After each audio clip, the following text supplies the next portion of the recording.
Pessoal, vamos falar sobre a situação na Ucrânia. Hoje, dia 25 de novembro, são 8 horas da manhã aqui no Rio de Janeiro, 2 horas da tarde lá em Kiev, no momento que eu gravo esse vídeo. Os ataques russos seguidos à cidade de Kherson têm tornado a vida dos civis lá um inferno. Ontem teve mortes, teve feridos e muita gente está abandonando a cidade. Vamos entender o que está acontecendo lá. Os ucranianos seguem com a campanha de atingir na retaguarda russa os pontos de logística principais dos russos, né?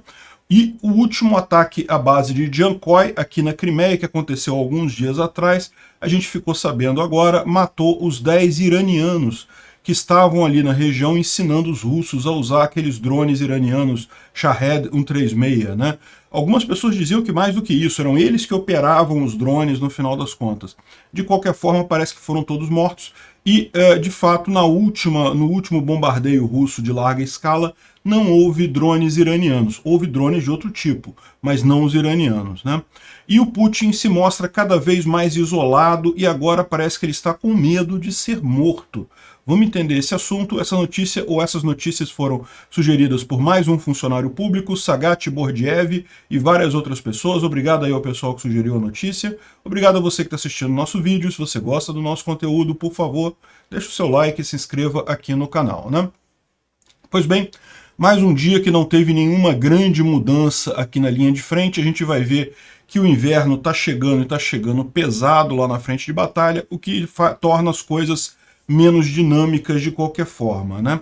É lógico, a gente espera que a Ucrânia consiga usar o inverno para avançar sobre os russos, principalmente porque se o inverno vai ser ruim para os ucranianos, vai ser muito pior para os russos, né? E eles estão numa posição mais frágil, mas o fato é que nesses últimos dias a gente não tem visto nenhuma grande ação, nenhuma grande movimentação. Veja, não estou dizendo que não tenha batalha, ao contrário, né? Os últimos dias acirraram, como a gente falou, as batalhas aqui em Bakhmut, aqui em Donetsk também, mas a gente não vê avanço significativo de nenhum dos dois lados, né? Os ucranianos seguem naquela estratégia de destruir os depósitos de munição, centros de comando e controle, né, na retaguarda russa. Então aqui, por exemplo, a gente teve 3 grandes ataques ontem em Nova Kakhovka, que é esse que aparece aqui, Nova Kakhovka, e outros 2 aqui em Svatorsk e Chaplinka, né? Foram outras 2 cidades que que são usadas costumeiramente pelos russos como hubs de logística, então foram atingidas aí ontem, né? Dá para ver aqui a tragédia que é o bombardeio de Kherson diário, né? Também Amiansk também foi atingida. Tem o som da explosão aqui, eu vou tocar para vocês.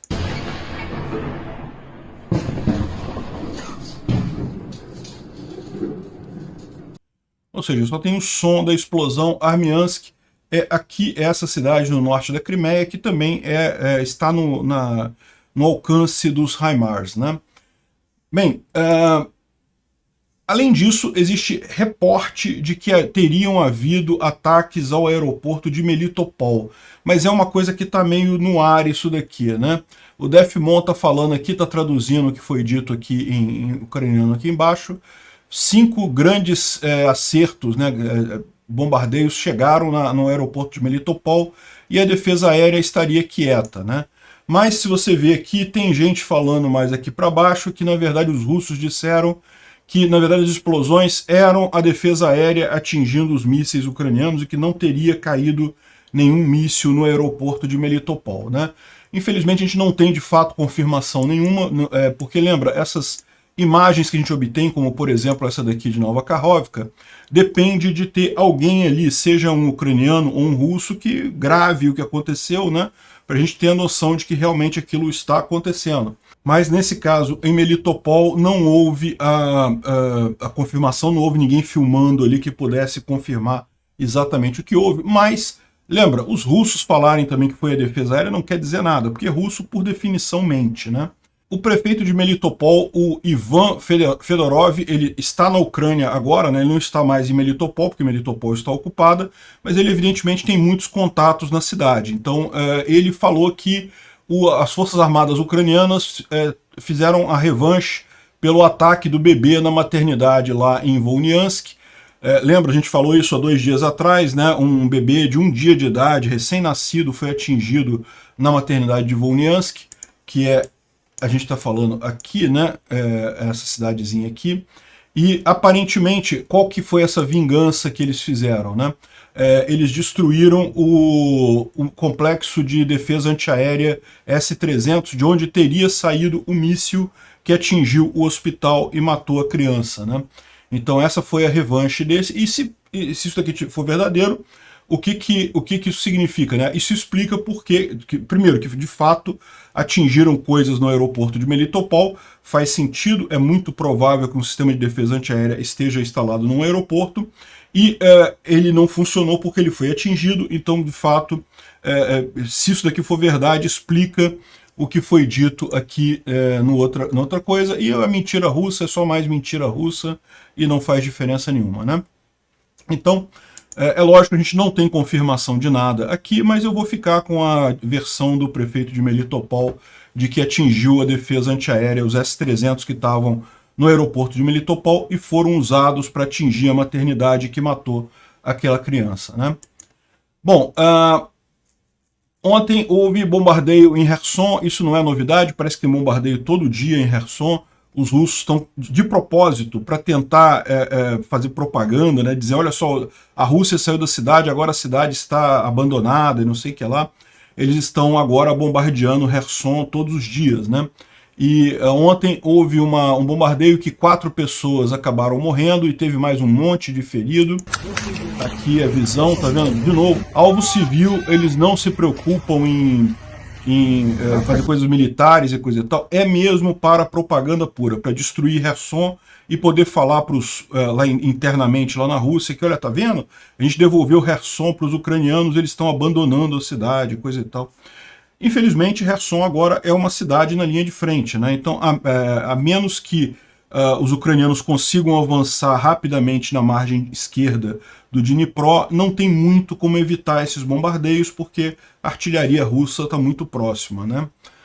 Bom, tem um relato aqui, a vida na cidade ficou de fato insuportável, né? Tem um relato aqui do Ivan Akipenko, explicando como é que está a vida em Kherson depois que passou a euforia, né? O pessoal, todo mundo comemorou, ok, fomos liberados, estamos na Ucrânia novamente, os serviços voltaram a funcionar e coisa e tal, os bancos estão funcionando, só que agora você tem um inferno do que? Os russos destruíram todas as utilidades da região quando saíram, né? Destruíram a rede elétrica, água, calefação, destruíram tudo.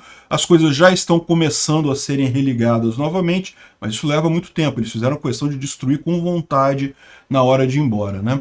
E aí ele conta aqui como é que está sendo o dia a dia dos moradores da cidade, né? Então, aproximadamente desde novembro, do dia 6 de novembro, não tem eletricidade na maior parte da cidade, o suprimento de água e o aquecimento desapareceram. Tem gás, mas não para todo mundo, não em todos os lugares, né? Então realmente tem algumas imagens aqui, a coisa consumida realmente pela guerra. Um dia típico de um residente de Kherson começa procurando um lugar para recarregar os telefones, né? Telefones, lanternas, powerbanks, enfim. E tem muitos desses em cafés, ATMs, na estação de trem, enfim, geralmente o pessoal fica lá recarregando o celular, dá para ver que realmente eu consigo imaginar isso perfeitamente, né? E em seguida a questão é pegar água, né? Água para beber, de poços e coisa e tal, e água para outros usos, né? Para limpar o vaso e coisa e tal. Então esse tipo de água de segundo uso eles pegam muito do rio.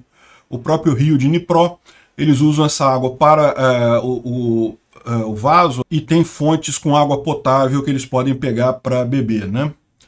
Bom, aí depois as coisas estão voltando ao normal, as pessoas já abriram bancos, mercados, correio, enfim, as coisas estão voltando a funcionar na cidade.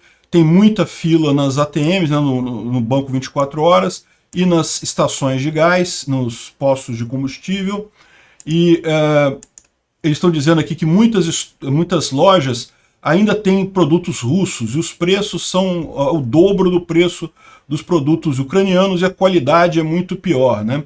E segundo o pessoal que ficou em Kherson durante toda a ocupação, isso era a realidade durante todo esse período. Durante esse período, eles não tinham acesso aos produtos ucranianos e daí tinham que comprar de alguns mercados que vendiam produtos russos, que eram o dobro do preço e de qualidade muito inferior, né? Mas agora já tem as grandes lojas, os grandes supermercados ali já reabriram, né, com produtos ucranianos mais baratos de melhor qualidade, né? Ele diz que a ajuda humanitária ainda está meio caótica, não está muito organizada, né, mas volta e meia aparecem caminhões com produtos de higiene, produtos de forma geral, e isso acaba ficando uma coisa meio humilhante, porque está tudo desorganizado, as pessoas vão correndo lá para pegar esse tipo de coisa, né? Todos os dias, Kherson é bombardeada da margem esquerda. De acordo com os dados oficiais, 7 pessoas já morreram nos últimos 4 dias, tem pessoas feridas e existem prédios destruídos, né, prédios residenciais destruídos. Apesar da situação difícil, as pessoas se unem e tentam coordenar a ajuda humanitária em listas de condomínios e coisa e tal. Não tem gás em parte de alguns edifícios altos, então a comida está sendo preparada nos jardins, né? Em churrasqueiras e fornos. Viagem de graça para outras regiões da Ucrânia é agora disponível para residentes de Kherson. Um trem diário sai para Kiev e tem ônibus para Mykolaiv, Odessa, e você também pode sair nos voos de evacuação. Muitos estão saindo, o que não é razoável imaginar, né? Ficar numa cidade de frente de batalha, imagina, se você tem crianças, se você tem pessoas de idade, realmente não tem muito como fazer isso, né?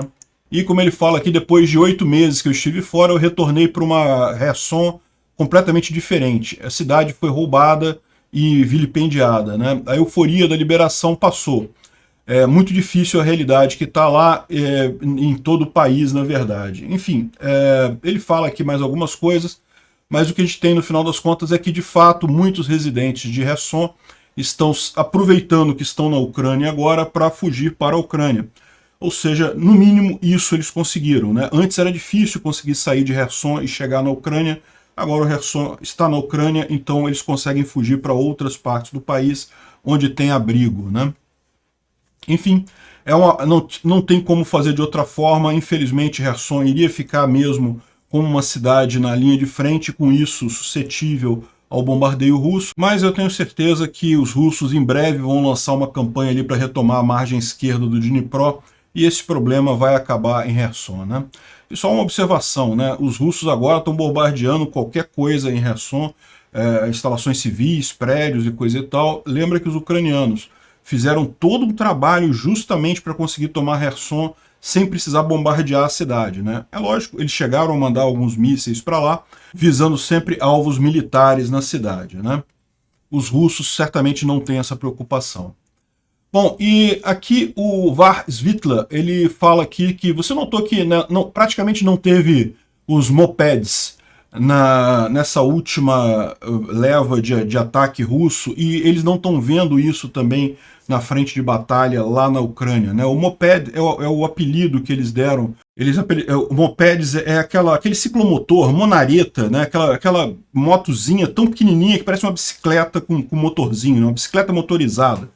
E tem aquele barulhinho reconhecível, né, que é um barulhinho, parece que o motor vai explodir a qualquer momento, que está no desespero e coisa e tal. Então é o mesmo som que fazem os drones iranianos. Então eles apelidaram isso de motoneta, o ciclomotor, enfim. E por que não estão aparecendo mais? Bom, a gente não sabe, mas uma suspeita, isso aqui foi falado pelo governo ucraniano e foi confirmado por Israel, né? Que uma ação... Lembra que alguns dias atrás a gente falou sobre os ucranianos terem atingido aqui Jankoi, essa base aérea que tem aqui na Crimeia, né, que é uma base aérea muito importante, militar. Os russos usam para um monte de coisas, ainda mais agora que toda essa parte aqui está suscetível de ataques de HIMARS, né? Então estão deslocando as coisas aqui para Jankoi, e parece que eram ali que estavam os iranianos que estavam ensinando os russos a usar essas mopeds, né? Esse Shahed 136, o drone iraniano que os russos estão usando. Então, algumas pessoas dizem que, na verdade, era mais do que ensinar. Quem estava operando o drone como um todo eram os iranianos, né? O que faria o Irã um aliado da Rússia nessa guerra, e se isso for verdade, mas segundo a versão oficial não era isso. Haviam 10 iranianos ali em Jankoi que estariam operando esses drones iranianos, e eles teriam sido mortos nesse ataque que a Ucrânia fez aqui na região, né? A gente não sabe ainda qual foi o míssil que eles usaram, ou se usaram um drone, usaram alguma outra coisa para atingir ali, ou se foi mais uma vez um trabalho de serviço secreto. A gente viu alguns ataques desse tipo aqui na base de Saki, né? Aqui na Crimeia, então pode ser o serviço secreto ucraniano que fez esse ataque, a gente não sabe. Mas o fato é que, segundo informações do secretário de Segurança Nacional da Ucrânia, foram mortos os iranianos todos que estavam lá, e com isso a operação do Shahed 136 deixou de existir, né? E aqui essa matéria estava originalmente em ucraniano, eu traduzi ela aqui e fala justamente a mesma coisa, e principalmente fala que foram 10 os iranianos mortos na Crimeia, e o Alexei Danilov, que é o secretário, fala isso, e mais cedo a imprensa israelense reportou 10 mortos ali, 10 iranianos mortos ali na Crimeia, né? Ou seja, tem a confirmação de várias fontes aí, Israel, Ucrânia e coisa e tal. E além disso, eu acho que a evidência mais clara é justamente o fato de que ninguém está vendo mais os drones iranianos nesses últimos ataques, né? Bom, o Arestovich fez mais uma live ontem sumarizando o que está acontecendo na Ucrânia. Eu acho que vale a pena a gente dar uma olhada, embora algumas coisas a gente já tenha falado aqui, né? Por exemplo, a questão de Kherson, e enfim, ontem a cidade de Kherson foi bombardeada 17 vezes, matando 4 pessoas e ferindo várias outras, né? Enfim. No resto da linha de frente, ele fala que continua a mesma coisa, como a gente falou, não é que tenha parado a guerra, continua lá em Bakhmut, continua muita briga entre o grupo Wagner tentando avançar, mas não tem grandes mudanças na linha de frente, né? Agora, uma coisa interessante que ele fala aqui é o seguinte, que a Rússia está fazendo uma rotação de tropas, está mandando os profissionais, os militares profissionais para a Rússia, para reagrupar e reconstituir as forças, e substituindo isso por pessoal mobilizado e mercenários do grupo Wagner, né? Ou seja, aparentemente a Rússia está contando mesmo com um inverno parado na linha de frente, que os ucranianos não vão conseguir avançar, então estão tirando os soldados profissionais para poupar eles e mandando os mobilizados, que, bom, no inverno vai morrer muita gente certamente, não necessariamente de batalha, né? O mero frio pode fazer com que muitos morram lá, então os mobilizados estão sendo usados exatamente para tampar esse buraco aí dos russos, né? Ele fala sobre Belarus, sobre a possibilidade de um ataque lá de cima, mas não mudou nada, ou seja, por hora ainda é pouco provável isso, pode ser que mais à frente isso acabe acontecendo, né? Um ponto que ele traz aqui interessante também é que a CIA, né, o Serviço Secreto Americano, está reportando que eles estão recrutando muitos militares russos e oficiais do Estado russo que estão entrando em contato em massa oferecendo serviços. O fato de que a falha militar agora já está evidente, né, a falha militar russa na Ucrânia já está evidente para todo mundo, até lá dentro da Rússia, e certamente o exército será o bode expiatório. Então, e o aumento do desastre econômico na Rússia vão incentivar muitos militares, oficiais militares e oficiais do Estado russo a vender segredos para a CIA, para a SBU, que é a Agência de Serviço Secreto Ucraniano, em troca de dinheiro ou garantias de segurança, né? Bom, ele fala aqui também sobre a questão do Lukashenko e da Tsikhanouskaya.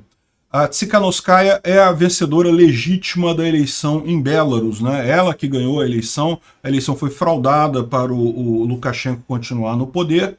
Ela está no exterior, ela fugiu para a Polônia e ela é reconhecida como a presidente de Belarus por todo o Ocidente, mas é uma situação similar à do Guaidó aqui na Venezuela, que o Guaidó é reconhecido por vários países, inclusive pelo Brasil, pelo menos por enquanto, né? Quando Lula assumir, ele provavelmente vai mudar isso.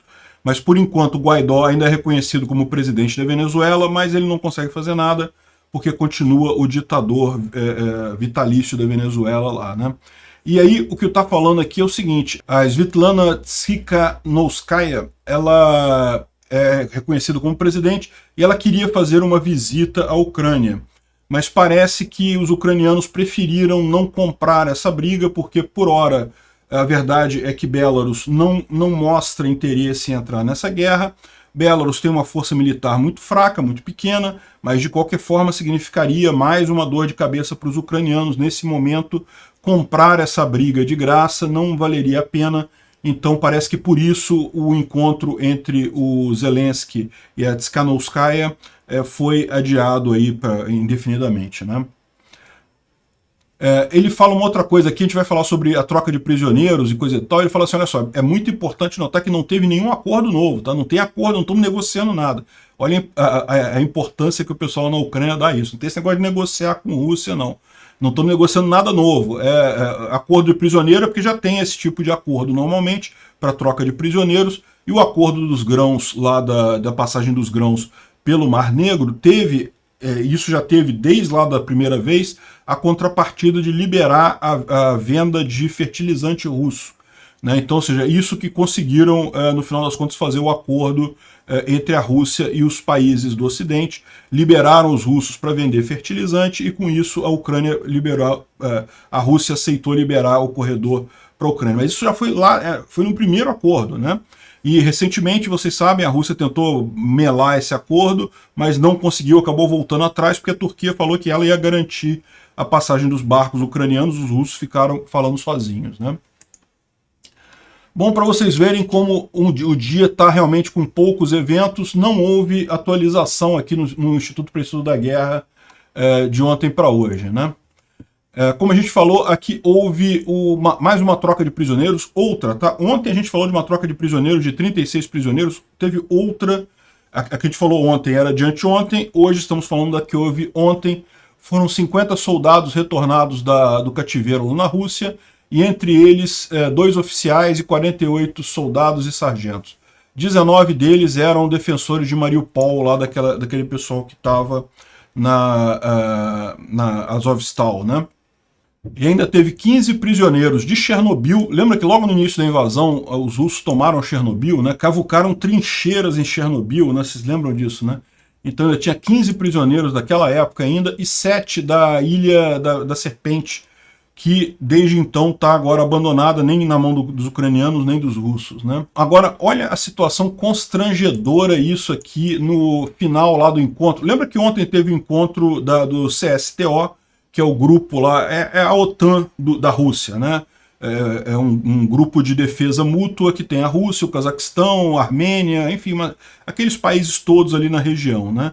E a gente já falou ontem sobre o presidente da Armênia ter recusado assinar a declaração final do CSTO, o que deixou todo mundo chateado, aí o Putin ficou chateado, o Lukashenko ficou chateado e coisa e tal.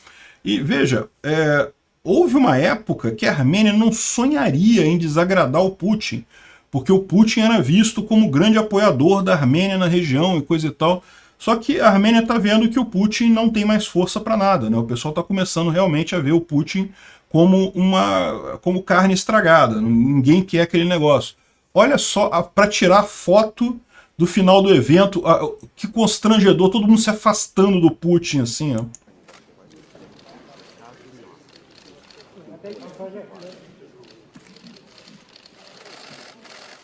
Todo mundo se afastando do Putin, o Putin meio isolado ali no meio, tentando se encontrar, assim, ninguém quer ficar perto do Putin na foto, né? Realmente uma coisa constrangedora. E é lógico, isso não quer dizer nada em termos de alta diplomacia e coisa e tal, mas isso é um indicador importante, tá? Quando você começa a ter países que eram muito ligados à Rússia se afastando dela, você vê realmente que a situação, a visão de força da Rússia acabou. A Rússia não é mais vista como já foi num passado muito recente, né? E outra informação que tem aqui é que a liberação de Kherson teria causado muita revolta em altos círculos lá do exército, das forças russas, a ponto de que o Putin estaria temendo pela própria vida, né? Isso aqui foi dito pelo Arestovich, para o The Times. Então é lógico que a gente tem que dar um desconto aqui, porque, né, é a visão de um ucraniano, embora o Arestovich tenha mesmo muita informação sobre essa guerra. E segundo ele tá falando, é justamente que dentro do governo russo muita gente não gostou dessa coisa, e Putin está com medo de ser defenestrado do governo, de ser morto, né? Como é o padrão lá. É aquilo que eu falei no meu vídeo, lá um dos primeiros vídeos que eu fiz dessa guerra. O Putin queria queria entrar para a história como Pedro o Grande, e vai entrar para a história como o Nicolau II, né? Que acabou humilhando o país na Primeira Guerra, destruindo o exército inteiro. No final foi morto pelos revolucionários internos lá e levou o comunismo na Rússia, né? O czar Nicolau II. Enfim, e ele está lutando por sua vida agora. Se ele perder a guerra, pelo menos na cabeça dos russos, isso significa o fim. O fim dele como uma figura política e possivelmente no sentido físico, né? E isso é uma preocupação, certamente. Ele, com essa derrota, fica uma visão muito ruim. A perda de Kherson já deixou um gosto amargo na boca. A derrota completa seria realmente o fim do Putin, ninguém tem dúvida disso. Bom, e finalmente lá na Ucrânia, isso aqui já é uma visão da linha de frente em Donetsk, ou seja, o inverno chegou, já tem lugares lá na Ucrânia com muita neve, muito frio. A temperatura média na região ali de Donetsk está em 6 graus, essa temperatura média dá para você tirar aí que durante a noite deve fazer mais frio ainda. Enfim, e é engraçado disso daqui, que como faz a brincadeira aqui o Tendar, né? Os russos, olha, o inverno está chegando, setembro, o inverno está chegando, o inverno está chegando, querendo botar medo nos ucranianos, né? Que no Brasil tinha um pessoal falando assim, não, que o general inverno ganha as guerras pelos russos e coisa e tal. E, de fato, ganhou contra o Napoleão na Segunda Guerra Mundial também. O frio do inverno fez uma diferença grande, mas a verdade, no final das contas, é que os ucranianos estão acostumados com frio também e têm condições muito melhores tanto de material do exército quanto de suporte para conseguir suportar essas temperaturas, né? Ele está falando aqui, o Thomas Tiner está falando aqui que o exército vai matar muito mais soldados russos do que ucranianos, do que os ucranianos poderiam matar, né? Hoje já está 6 graus na fronteira durante o dia em Donetsk, no fronte de Donetsk. E a gente já tem os primeiros, e já tivemos os primeiros vídeos de esquadrões russos inteiros morrendo de hipotermia, né? Nesse Twitter aqui tem a foto do caso. Realmente a impressão que dá é que o pessoal morreu de hipotermia mesmo, todo mundo abraçado, agarrado, os soldados russos, e todos mortos, né? Enfim, eu não vou mostrar a foto porque o YouTube não gosta desse tipo de coisa. Outra coisa curiosa, né? O pessoal está mencionando aqui como é que está a televisão russa. A televisão russa, no início da guerra, falava, não, que mais uma semana a Ucrânia acaba. Ah, o exército ucraniano já acabou, a força aérea ucraniana já acabou, não tem mais nada. Mais uma semana colapsa a Ucrânia inteira e a Rússia toma, coisa e tal, né? Muitos falavam, não, que agora no inverno vai acabar a Ucrânia e coisa e tal. Agora já estão começando a mudar o discurso, falando que não, que vai acontecer no final de 2023, 2030, né? 2023, 2024, e aqui, essa aqui eu achei ótima. Em 2025, a Rússia vai se tornar um oásis de luz e coisa. Esse pessoal é muito iludido, cara. A Rússia está se desmanchando completamente, tanto economicamente quanto socialmente, com essa guerra, está destruindo o seu exército completamente. Por quê? Porque a preocupação do Putin é essa, ele sabe que se perder a guerra, ele morre. Então ele está indo às últimas consequências, destruindo cada coisinha que ele pode para evitar a derrota na Ucrânia, e nem com isso está conseguindo, né? Vai virar um oásis de luz, só se for um oásis de luz de explosão radioativa. E outra coisa engraçada que aconteceu é que um caso curioso de identidade trocada, né, ou identidade errônea. O serviço secreto russo matou um grupo de russos que eles disseram que eram sabotadores pró-Ucrânia, mas depois descobriram que era um grupo de pessoas entusiastas de Airsoft e que estavam fazendo um live action roleplay do videogame Stalker. Então o pessoal vestiu com uma roupa característica e coisa e tal para fazer encenar uma cena do videogame com armas de airsoft, coisa e tal, para tentar... paintball, né? Aquela coisa de paintball e fazer uma encenação disso daí. O serviço secreto achou que fossem sabotadores ucranianos e matou os caras todos. Realmente, Rússia, né? Esse aqui é o chefe de um ministério russo lá da economia digital. Então ele está falando sobre economia digital e vocês sabem, um dos problemas que a Rússia está enfrentando é justamente a fuga das empresas de TI da região, e não só das empresas, de muitos profissionais também, né? Os russos têm excelentes programadores russos, então o pessoal que pode foi para a Europa, né? Primeiro para não servir lá como mobilizado, não morrer na linha de frente, e segundo porque a economia russa está indo para o buraco, é melhor sair de lá, né? Então muitas empresas de desenvolvimento de software, de tecnologia, saíram da Rússia e o pessoal também. Ele está achando isso positivo, porque ele disse que, olha só, isso aí a gente está tendo agora, vamos conseguir a soberania digital, porque não tem mais nenhuma empresa de TI estrangeira aqui, só tem empresa russa de TI aqui na Rússia, né? E isso daqui é uma coisa que eu acho importante ressaltar, porque muita gente aqui no Brasil tem essa impressão também. Acha que não, para um país, para ser grande, para crescer, tem que fazer tudo no Brasil, a gente tem que ter empresas no Brasil estratégicas para fazer isso e fazer aquilo outro. E, gente, a economia não funciona assim. A economia, quanto mais negócios você faz com quanto mais pessoas, mais todo mundo enriquece, inclusive você. Todo o valor numa sociedade é gerado pela troca voluntária entre as pessoas, por compra e venda. É o comércio que gera valor numa sociedade. Esse negócio de ter fábrica que produz, não sei o que lá, tem que ter tudo no Brasil. Não, isso é errado. Da mesma forma que essa ideia dele de soberania digital, de que, não, só tem companhia de TI da Rússia agora na Rússia, isso é ruim para a Rússia no final das contas. Não apenas do ponto de vista econômico, mas no caso de uma área como TI, que é uma área que evolui muito, coisas que eram novidades há 2 anos atrás já são coisas comuns hoje em dia, e daqui a 2 anos vai ter coisa que a gente nem imagina ainda, vai estar surgindo daqui a 2 anos. Então é uma área muito dinâmica. Se você começar a ficar isolado do resto do mundo, você vai acabar ultrapassado. Foi o grande erro da União Soviética também. Um dos grandes erros da União Soviética que se descobriu depois da queda dela foi justamente o isolamento na área de computação, né? Os computadores eram muito inferiores aos do Ocidente. Enfim, parece que a Rússia está indo mesmo para o passado, né? Obrigado por assistir o vídeo até o final. Além de curtir, compartilhar e se inscrever no canal, considere se tornar patrocinador com valores a partir de R$ 1,99. Clique no botão Seja Membro abaixo para saber as condições e vantagens de patrocinar o canal. Mais informações sobre o nosso projeto, visite nossos sites indicados na tela.